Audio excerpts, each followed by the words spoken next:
Assalamualaikum warahmatullahi wabarakatuh. Kami dari kelas TI 22B dan RPL 22A. Kali ini kami akan membahas tentang proyek kami, yaitu tentang penjualan atau pembelian barang toko handphone. Saya Ryan Iqmal Amala. Saya bagian menjelaskan sebuah function. Lalu kita masuk ke programnya saja. Di sini kita masukkan beberapa include. Sebelumnya, include itu adalah suatu program pengapit untuk sintak yang akan kita buat selanjutnya. Jadi di sini kita masukkan include ISOstream, include stdio.h, include kyonyo.h, include iomanip, include string.h. Setelah itu include stdlib.h, include windows.h. Di sini tidak lupa menggunakan using namespace std. Nah, setelah itu kita juga menggunakan program class. Di sini saya menamakannya perlengkapan agar mudah saat melakukan eksekusi. Setelah itu tidak lupa public titik 2. Setelah itu di sini fungsinya kita masukkan void toko handphone. Lalu kita masukkan cout-nya seperti biasa, cout toko handphone.endline. Setelah itu cout kode. Di sini kita masukkan kode A, B, C. Setelah itu kategorinya ada HP, ada aksesoris dan juga USB. Tidak lupa kurung kurawal. Setelah itu kurung kurawal untuk di bagian kelas. Setelah itu di bagian integer main kita membuat sintak lagi, yaitu perlengkapan HP. Kenapa perlengkapan? Karena kita akan memanggil program yang ada di toko handphone ini. Karena di sini kelasnya perlengkapan, jadi kita taruh di sini perlengkapan. Kenapa HP? Sebenarnya ini penamaannya bebas, mau HP atau handphone atau hal yang lainnya. Setelah itu kita masuk di bagian pro eksekusinya. Di sini saya taruh hp.toko_handphone. Jadi kita memanggil sebuah program dari void ini, function ini yang bernama toko handphone. Dan HP ini sebenarnya sudah dibuat di bagian sintaknya. Kenapa tidak melakukan atau tidak memasukkan perlengkapan? Karena perlengkapan hanya sebuah tipe data saja. Ibarat kata seperti string, integer, dan char. Jadi perlengkapan itu tipe datanya. Dan saya ingin menambahkan lagi penjelasan dari function. Function itu adalah sebuah blok dari kode yang dirancang untuk melaksanakan tugas khusus. Jadi function itu sebuah struktur yang mengandung sekelompok pernyataan yang akan dilaksanakan oleh CPU jika nama function tersebut dipanggil untuk dieksekusi, kecuali integer main. Integer main itu dieksekusi secara otomatis. Yang tadi kami buat yaitu toko handphone, kode ABC, dan kategori HP, aksesoris, USB, semuanya tertampil di dalam tampilan program ini. Mungkin selanjutnya akan dijelaskan oleh teman saya yang lainnya. Wassalamualaikum warahmatullahi wabarakatuh. Assalamualaikum warahmatullahi wabarakatuh. Perkenalkan, nama saya Tazainul Mutakin dari Fakultas Informatika Program Studi Teknik Informatika. Saya berasal dari kelas TI 22B. Di sini saya akan menjelaskan tentang proyek kami yang sebelumnya telah dijelaskan oleh Ryan. Di sini saya akan menjelaskan proyek kami yang lebih ke pekerjaan yang saya kerjakan, yaitu di bagian struct. Sebelum masuk ke penjelasan proyek kami, saya akan memberitahu sedikit tentang struct atau struktur. Struktur digunakan untuk mengelompokkan sejumlah data yang mempunyai tipe data yang berbeda. Variabel-variabel yang membentuk sebuah struktur atau struct dinamakan elemen struct. Oke, di proyek kami, karena di ada struk yang digabung oleh array, maka saya akan menjelaskan sedikit tentang struk dan array.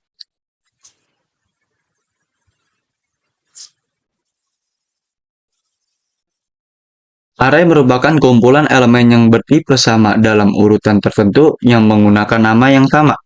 Letak atau posisi dari elemen array ditunjukkan oleh indeks atau posisi. Struktur dan array mempunyai kesamaan, yaitu alokasi memori untuk elemen-elemennya yang sudah ditentukan sebelum program dijalankan. Sedangkan perbedaannya, array adalah struktur data yang tipe data dari elemen-elemennya harus sama dan elemen tersebut diakses melalui indeks, sedangkan struktur adalah struktur data yang tipe data dari elemen-elemennya tidak harus sama dan elemen tersebut diakses melalui nama variabel. Jadi di project kami di sini ada struct yang bertipe data string, nama barang, dan kategori. Terus tipe data char yang nama elemennya adalah kode. Dan tipe data long yang nama elemennya adalah jumlah, harga, total, dan potongan harga. Yang kita beri nama objek struct-nya adalah data dengan indeks 10. Dan struct yang selanjutnya dengan tipe data string, nama elemennya nomor rekening, tipe data long, pembayaran, kembalian dengan nama objek ATM. Dan di sini ada tipe data string dengan nama elemennya adalah nama. Dengan ada tipe data string, tipe data int dengan nama elemennya i, j, n, p, m, a, dan b. Dan tipe data long dengan nama elemennya adalah total atau total beli. Dan tipe data char yang nama elemennya adalah lagi. Di sini nama objek adalah data dan indeksnya adalah 10.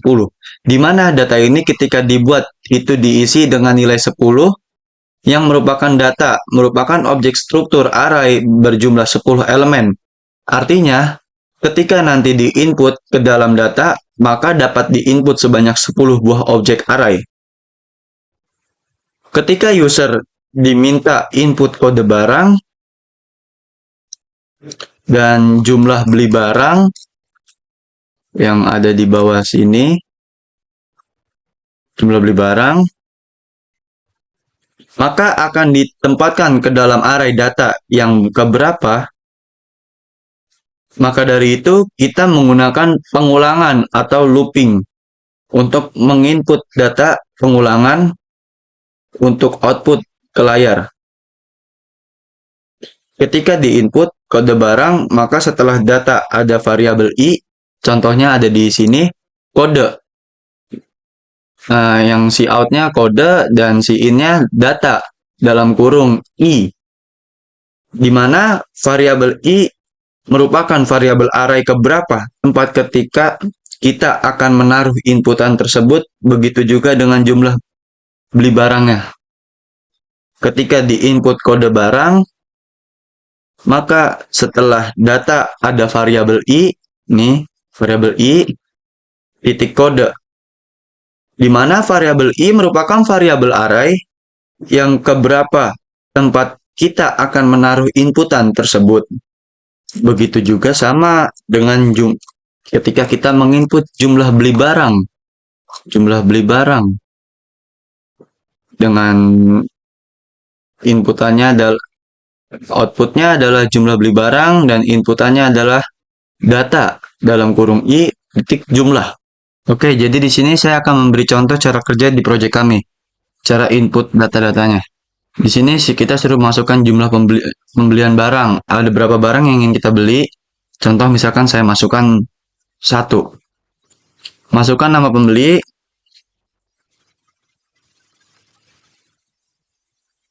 Lalu di sini ada data ke 1. Terus kita suruh memasukkan kode. Kodenya ada kode A untuk kategori HP, B untuk kategori aksesoris, C untuk kategori USB. Di sini data ke 1 kita suruh masukkan kode. Kodenya kita pilih A. Sebelum itu, ini seperti yang saya bilang tadi, ketika user diminta input kode barang, maka akan ditempatkan ke dalam array data yang keberapa. Maka dari itu kita menggunakan pengulangan untuk menginput data pengulangan untuk output ke layar. Contoh di sini, ini data ke-1.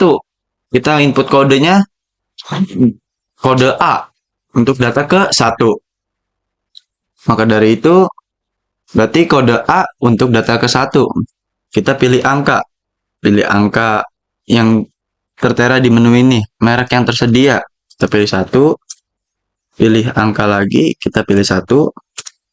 Jumlah beli barang. Sama seperti kode barang, maka akan jumlah barang maka akan ditempatkan ke dalam array data yang keberapa. Di sini berarti jumlah beli barangnya masuk ke dalam data yang ke-1. Kita masukkan jumlah beli barangnya 1. Dan maka akan keluar hasilnya seperti ini. Mungkin itu saja yang bisa saya jelaskan di dalam proyek saya mengenai struct. Kurang lebihnya mohon maaf. Wassalamualaikum warahmatullahi wabarakatuh.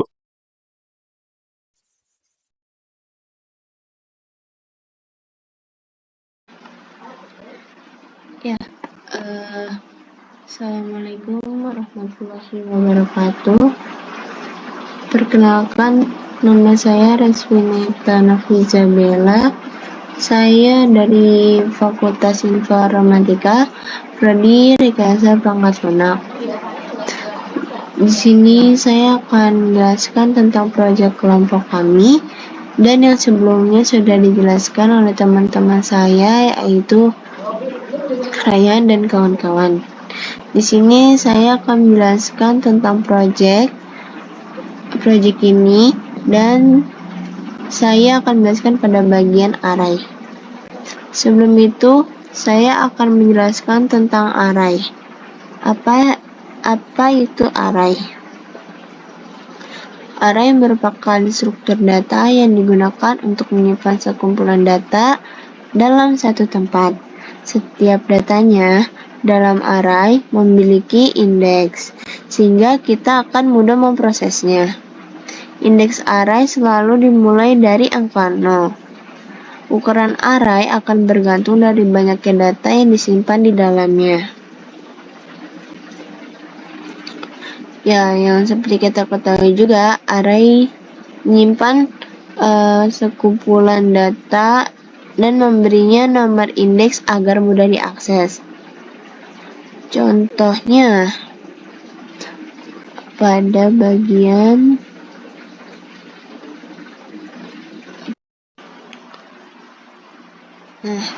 contohnya pada di sini.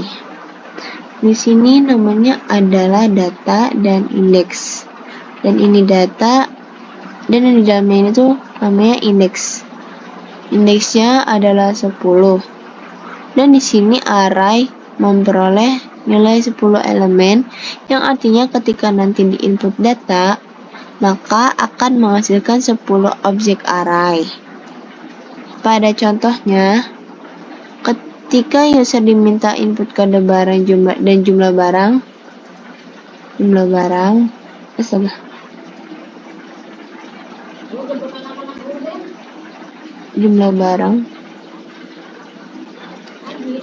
barang yang di sininya ada cout dan cin.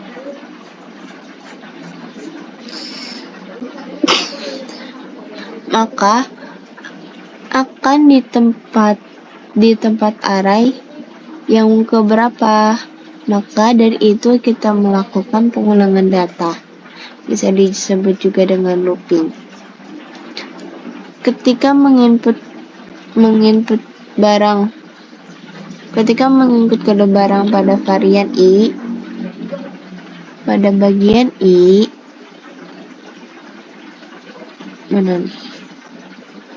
pada contohnya, ketika ini cout, kode, cin, data, dan i titik kode.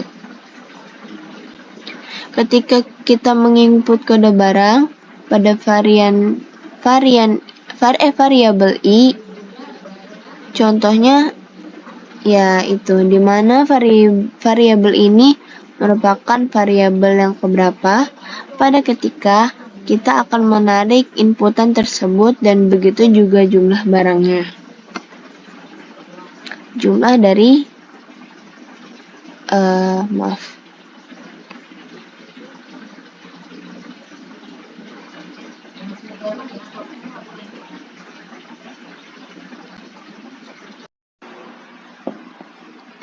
Ya, di sini juga ada integer dengan nama-nama elemennya, ada I, J, N, P, M, A, B. Dan yang ini yang bisa disebut dengan array dengan inputannya.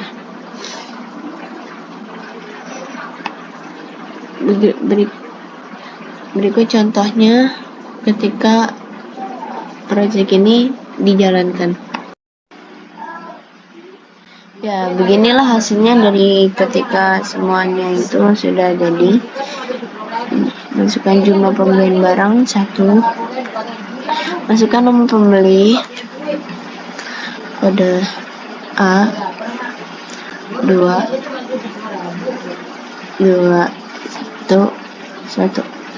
Ya, begitu. Berikut ketika struknya sudah dimasukkan, hasilnya akan keluar seperti ini, dan hasilnya total pembeliannya itu adalah Rp500.000. Kita akan melakukan pembayaran terhadap ini. Masukkan jumlah pembayaran Rp500.000, kita akan bayar coba 700. Apakah akan otomatis kembalian? Ya, kembalinya ada 200 karena 7 dikurang 5 ada 2. Ingin beli barang kembali? Tidak. Oke. Terima kasih. Maaf apabila ada kesalahan kata. Saya akhiri. Wassalamualaikum warahmatullahi wabarakatuh.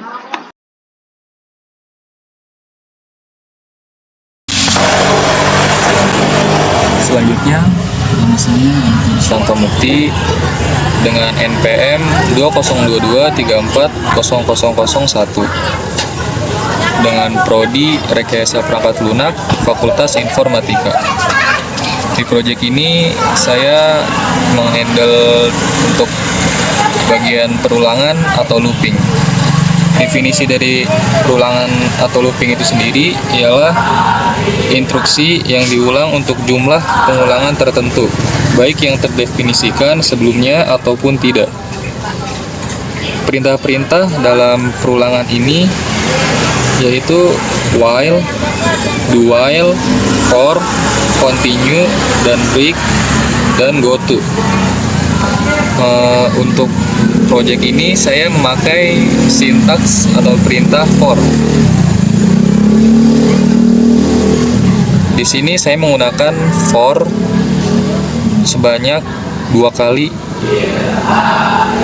Ini 1, dan yang ini yang kedua. Saya akan menjelaskan mengapa saya memakai for di sini. Yang pertama, for 1 yaitu ini untuk mengulang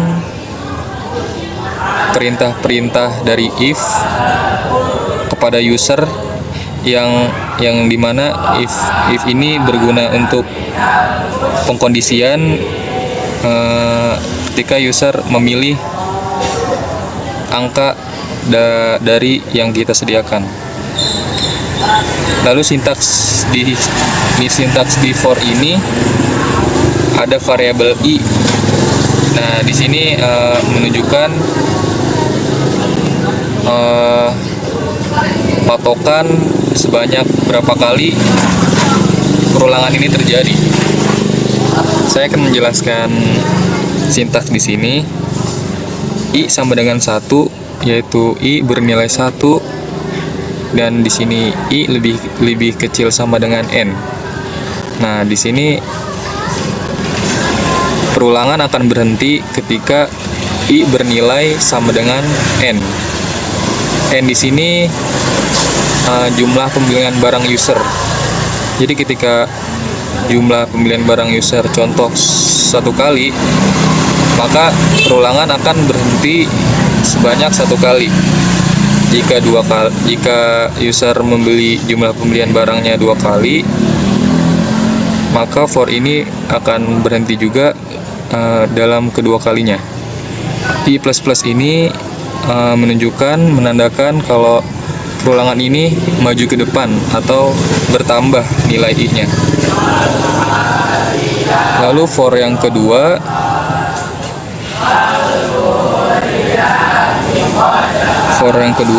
yaitu untuk menampilkan output dari data-data user yang sudah diinputkan di for ke-1 tadi. Sintaksnya juga sama, I sama dengan 1, I lebih kecil sama dengan N, dan I++. Contoh dari programnya seperti ini. 2. Nah, di sini akan berulang sebanyak 2 kali. Nah, di sini perulangan ke-1 dan di sini perulangan kedua.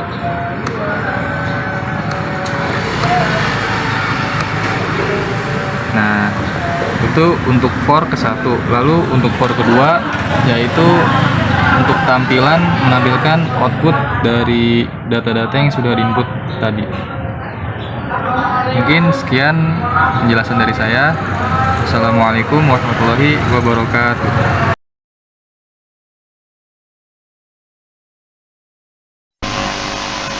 Perkenalkan, nama saya Kanseladis Akila dari kelas TI 22B. Di sini saya akan menjelaskan if-else. If-else merupakan percabangan atau penentuan keputusan dalam kondisi tertentu. Untuk menggunakan perintah if-else, dibutuhkan kondisi dan pernyataan. Nah, di proyek kelompok saya kali ini, if-else digunakan untuk mengkategorikan barang, harga barang, dan jenis barang. Kondisinya di sini adalah kode A, dan pernyataannya adalah merek yang tersedia. Lanjut ke switch case. Switch case merupakan pernyataan yang dirancang khusus untuk menangani pengambilan keputusan yang melibatkan sejumlah atau banyak alternatif penyelesaian. Kondisi switch case terdiri dari 2 bagian, yakni perintah switch. Perintah switch, di mana terdapat nama variabel yang akan diperiksa, serta 1 atau lebih perintah case. Case untuk setiap nilai yang akan diperiksa. Switch case harus menggunakan break untuk menghentikan statement. Jika tidak terdapat break, maka akan terus mengeksekusi instruksi yang di bawahnya, walaupun berada di case yang berbeda. Selain break, ada juga default. Default ini masih termasuk dalam struktur switch case, berguna untuk mengeksekusi statement alternatif, yaitu jika nilai yang kita masukkan ternyata tidak sesuai dengan nilai-nilai konstanta yang telah didefinisikan. Perintah if-else dengan perintah switch itu agak berbeda. Bedanya, if-else itu digunakan apabila seleksi memiliki lebih dari 1 kondisi dan nilai. Kalau perintah switch digunakan apabila hanya ada 1 kondisi dengan nilai yang bervariasi. Di sini lanjut lagi ada else if. Else if juga sama seperti if else, tapi diletakkan setelah pernyataan if. Yang terakhir ada else. Else adalah pilihan terakhir yang akan dijalankan jika semua pilihan yang tadi tidak memiliki nilai benar pada kondisi yang ada. Else merupakan pernyataan opsional untuk digunakan berdasarkan kebutuhan. Jika tidak menggunakan pernyataan else, maka keseluruhan dari pernyataan if akan diabaikan. Nah, di proyek kelompok kita ini, selain untuk menggunakan if else untuk menggunakan harga barang, kategori barang, dan jenis barang, kita di sini juga menggunakan untuk go to atas. Sama seperti tadi, ini juga pilihan. Misalnya, kalau sudah selesai berbelanja, ada pilihan ingin berbelanja lagi atau tidak. Jika ingin berbelanja lagi, maka akan kembali lagi ke pilihan yang tadi. Pilihan harga barang, jenis barang, kategori barang yang itu. Tapi jika tidak, maka akan muncul tulisan ini. Nah, sekian dan terima kasih.